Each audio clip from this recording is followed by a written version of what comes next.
पाठ 36 अनुच्छेद लेखन पैराग्राफ राइटिंग। किसी विषय विशेष पर अपने मन के भावों विचारों को अभिव्यक्त करना अनुच्छेद लेखन कहलाता है। अनुच्छेद निबंध का ही संक्षिप्त रूप होता है तथा अपने आप में पूर्ण होता है। अनुच्छेद लेखन करते समय निम्नलिखित बातों का ध्यान रखना चाहिए।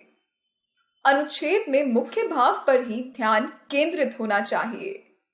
विचारों को क्रमबद्ध कर लेना चाहिए। भाषा की जटिलता से बचना चाहिए।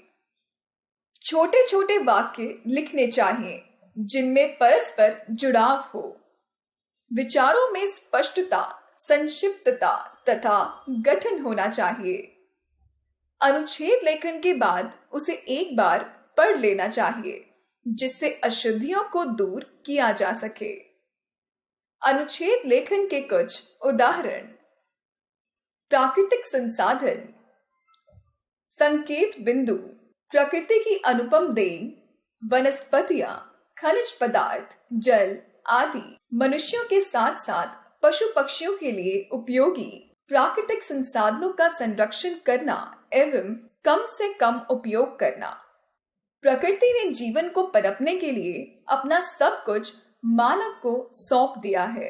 उसने वनस्पतियां दी जिनमें पेड़ पौधे, बेल बूटे शामिल हैं। प्रकृति ने मनुष्यों के लिए ही नहीं अपितु पशु पक्षियों के लिए भी स्वयं को कल्याणकारी रूप प्रदान किया है। प्राकृतिक संसाधनों में वनों के साथ साथ जल बांटती नदियां और झरने हैं। तरह तरह के खनिज पदार्थ, धातुएं प्रदान करती मिट्टी है। हवा भी प्राकृतिक संसाधन ही है। ऊर्जा का अनुपम स्रोत सूरज भी प्राकृतिक संसाधन है। लेकिन इन संसाधनों का अप्रत्याशित रूप से दोहन किया जाने लगा है। मनुष्य ने अपने स्वार्थ और भौतिक सुख के लिए प्रकृति को हर तरह से नुकसान पहुंचाया है। धरती के नीचे पानी का जल स्तर गिरने लगा है। वन घटने लगे हैं।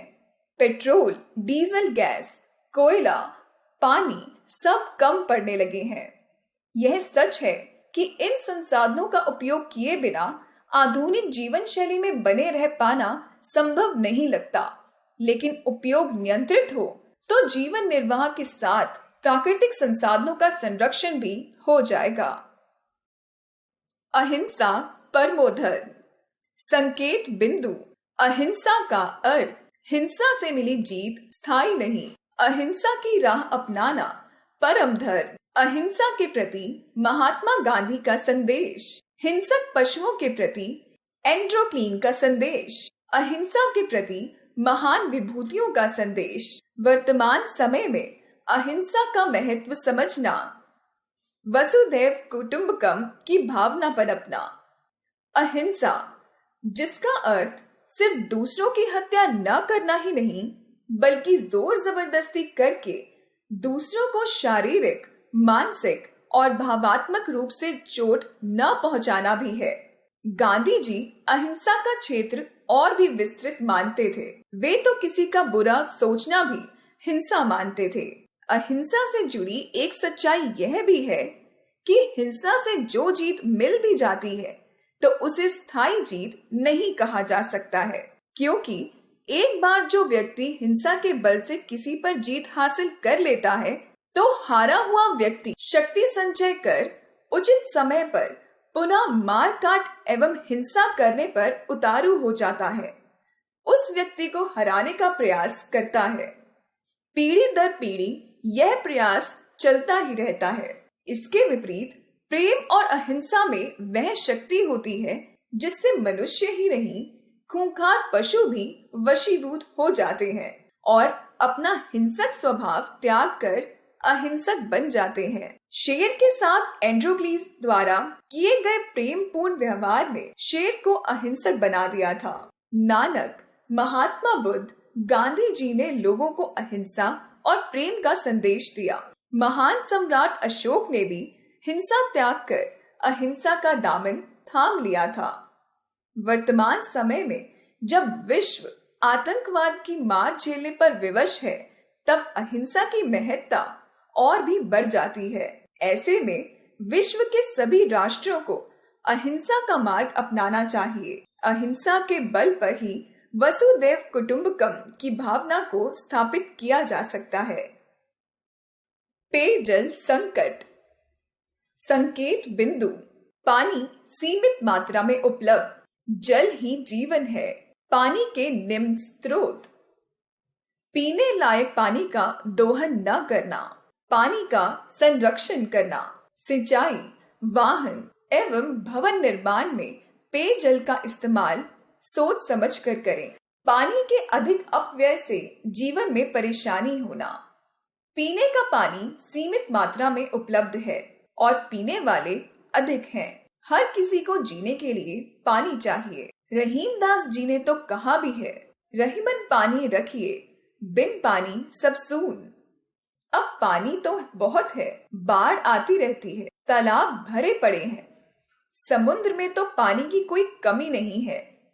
मेघ बरसते हैं और फिर भी हम पीने के पानी को तरसते हैं या प्रदूषित जल पीते हैं। पीने के पानी का संकट इसलिए भी हुआ क्योंकि हमने धरती से पीने लायक पानी का दोहन अत्यधिक मात्रा में किया। इस संकट के पैदा होने का कारण है महानगरीय सभ्यता, जहां पानी की खपत बहुत अधिक है। हम पीने के पानी का अपव्यय करते हैं। जहां दूसरे प्रकार के पानी से काम चल सकता है, वहां भी पेयजल का ही प्रयोग हो रहा है, जैसे सिंचाई के लिए, वाहनों की धुलाई, घर की सफाई या भवन निर्माण के कार्य में। अब समय आ गया है कि पीने के लायक पानी का इस्तेमाल सोच समझ कर करें। इसका अपव्यय न करें, वरना एक दिन बूंद बूंद के लिए तरसना पड़ेगा। परोपकार। संकेत बिंदु। मनुष्यों में परोपकार की भावना होना, परोपकारी बने, बहुजन हिताय बहुजन सुखाय का संदेश देना, दधीची, शिवी, महात्मा गांधी एवं बुद्ध आदि विचारों से शिक्षा लेना, परोपकार के महत्व को समझना, परोपकारी बने, परोपकार करें।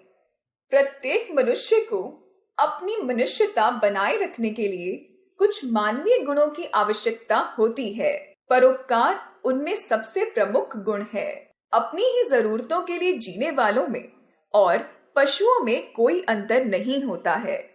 मनुष्य को मनुष्य बने रहने के लिए मन, वचन और कर्म से दूसरों की भलाई करनी चाहिए। परोपकार करने वाले दूसरों के दुख से दुखी, उनकी मदद के लिए तत्पर रहने वाले और जन कल्याण की भावना से ओत-प्रोत रहते हैं। वे बहुजन हिताय बहुजन सुखाय की भावना से प्रेरित रहते हैं। श्री राम, श्री कृष्ण, महात्मा बुद्ध, महावीर स्वामी, महर्षि दधीची, राजा शिवी, गांधी जी आदि ने अपना पूरा जीवन दूसरों की भलाई के लिए न्योछावर कर दिया। आज जब मनुष्य स्वार्थी, आत्म केंद्रित एवं संकीर्ण विचारों से घिरता जा रहा है और चारों ओर अविश्वास और छीना झपटी का सा वातावरण बन गया है, तब परोपकार की महत्ता और प्रासंगिकता और भी बढ़ जाती है। नदी, पेड़, बादल, पहाड़, सूर्य, चांद, धरती और यहाँ तक कि संपूर्ण प्रकृति ही हमें परोपकार का संदेश देती है। ऐसे में मनुष्य परोपकार से पीछे क्यों रहे? हमें भी परोपकारी बनना चाहिए। आलस्य सबसे बड़ा शत्रु। संकेत बिंदु। आलस मनुष्य का शत्रु, विद्यार्थियों के लिए घातक सिद्ध होना। परिश्रमी बने, सफलता प्राप्त करें। महापुरुषों का अनुसरण करते हुए परिश्रमी बने, परिश्रम को जीवन का मूल मंत्र माने। आलस मनुष्य का सबसे बड़ा शत्रु है। आलसी मनुष्य को विद्या प्राप्त नहीं होती और विद्या विहीन को धन की प्राप्ति दुर्लभ है। इस प्रकार आलस्य मनुष्य के लिए अत्यंत घातक है, जो उसकी सफलता में बाधक सिद्ध होता है। किसी व्यक्ति में आलस्य का भाव आते ही वह काम न करने के नए नए बहाने खोजने लगता है या फिर काम के प्रति टाल मटोल करता है। काम के प्रति उसकी निष्ठा एवं तत्परता गायब सी हो जाती है। आलसी व्यक्ति से सफलता कोसों दूर भागती है। शत्रु आक्रमण के समय किया गया आलस्य देश, जाति और समाज को गुलाम बना देता है। बीज बोने के समय का आलस्य किसान को भूखों मरने पर विवश कर देता है। इतिहास में ऐसे अनेक उदाहरण हैं जिनमें आलस्य करने वाला व्यक्ति अपना सब कुछ गवा देता है। विद्यार्थी जीवन में किया गया आलस्य जीवन को तबाह कर देता है। विद्यार्थियों को चाहिए कि वे आलस्य को अपने पास फटकने भी ना दें। वे आलस्य को त्याग कर परिश्रमी बने, क्योंकि परिश्रम ही व्यक्ति को मनोवांछित सफलता दिलाता है। महापुरुषों की सफलता का रहस्य कठोर परिश्रम और आलस्यहीन जीवन रहा है। हमें भी महापुरुषों का अनुसरण करते हुए आलस्य से दूर रहकर परिश्रमी बनना चाहिए, तभी हम मनचाही सफलता प्राप्त कर सकते हैं। आधुनिक शिक्षा पद्धति। संकेत बिंदु। आधुनिकता का अर्थ तथा नई सोच। पुरानी शिक्षण पद्धति में बदलाव लाना। शिक्षा के क्षेत्र में नए प्रयोगों एवं नए विचारों का समावेश करना। मशीनी ज्ञान के साथ साथ कुशल व्यक्ति बनने पर जोर देना। समयानुकूल जीवन में बदलाव लाना। आधुनिक का अर्थ है नई सोच, नए जमाने की नई तकनीक की ऐसी शिक्षा पद्धति जो आज के विद्यार्थी को आज के और भविष्य के जीवन की चुनौतियों का सामना करने में सक्षम बना सके। शिक्षा का अर्थ है जीवन के व्यवहारों को सीखना, नई समझ विकसित करना। पिछले कुछ वर्षों में शिक्षा, शिक्षण, प्रशिक्षण के क्षेत्र में नए प्रयोगों और नए विचारों का समावेश किया गया है। छात्रों को केंद्र में रखकर पाठ्य सामग्री तैयार करना, परीक्षा में सतत एवं गहन मूल्यांकन को महत्व देना आदि सभी शिक्षा के क्षेत्र में नए कई तरह के कठिन लेकिन सकारात्मक परिणाम लाने वाले प्रयोग हैं। इस तकनीक में रटने की बजाय समूह में सीखने और प्रयोग करने पर बल दिया जाता है। आधुनिक शिक्षा पद्धति रोचकता पर आधारित है। निश्चित रूप से नए समय में केवल पुरातन और परंपरा शिक्षा प्रणाली के बल पर आगे नहीं बढ़ा जा सकता। आधुनिक शिक्षा पद्धति में होनहार एवं कुशल व्यक्ति बनाने पर जोर दिया जाता है, जो केवल मशीन की तरह काम न करें, अपितु उनमें मानव मूल्य, नैतिकता, संवेदना आदि गुण भी विकसित करें।